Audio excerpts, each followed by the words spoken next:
परीक्षित, इनके अतिरिक्त यदुवंशियों के परम हितैषी बंधु नंद आदि गोप तथा भगवान के दर्शन के लिए चिरकाल से उत्कंठित गोपियां भी वहां आई हुई थी।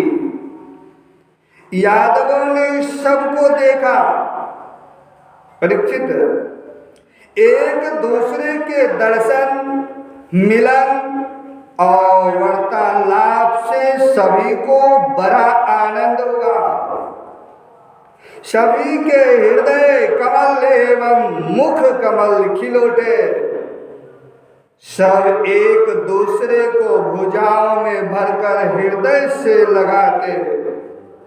उनके नेत्रों से आंसुओं की झड़ी लग जाती। रोम रोम खिल उठता।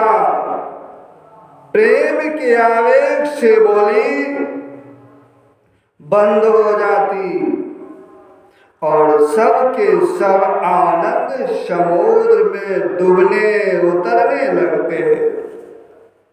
पुरुषों की भांति स्त्रियां भी एक दूसरे को देखकर प्रेम और आनंद से भर गई। वे अत्यंत सौहार्द, मंद मंद मुस्कान, परम पवित्र तिरछी चितवन से देख देख कर परस्पर भेंट अखबार भरने लगी। वे अपनी भुजाओं में भरकर केशर लगी हुई वक्षस्थल को दूसरी स्त्रियों के वक्षस्थलों से दबाती और अत्यंत आनंद का अनुभव करती।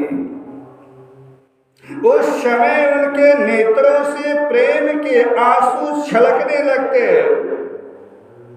अवस्था आदि में छोटों ने बड़े बूढ़ों को प्रणाम किया और उन्होंने अपने से छोटों का प्रणाम स्वीकार किया।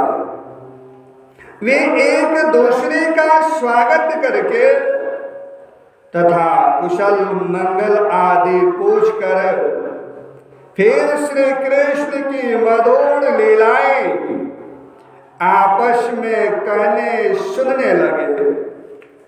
परीक्षित, कुंती, वसुदेव आदि अपने भाइयों बहनों, उनके पुत्रों, माता पिता, भाभियों और भगवान श्री कृष्ण को देखकर तथा उनसे बातचीत करके अपना सारा दुख भूल गई।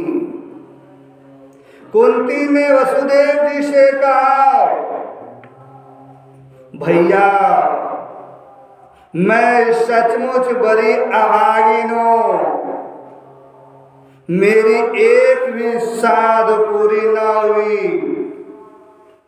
आप जैसे साधु स्वभाव सज्जन भाई आपत्ति के समय मेरी सुधि भी न ले। इससे बढ़कर दुख की बात क्या होगी। भैया, विधाता जिसके बाएं हो जाता है उसे सज्जन, संबंधी, पुत्र और माता पिता भी भूल जाते हैं। इसमें आप लोगों का कोई दोष नहीं है।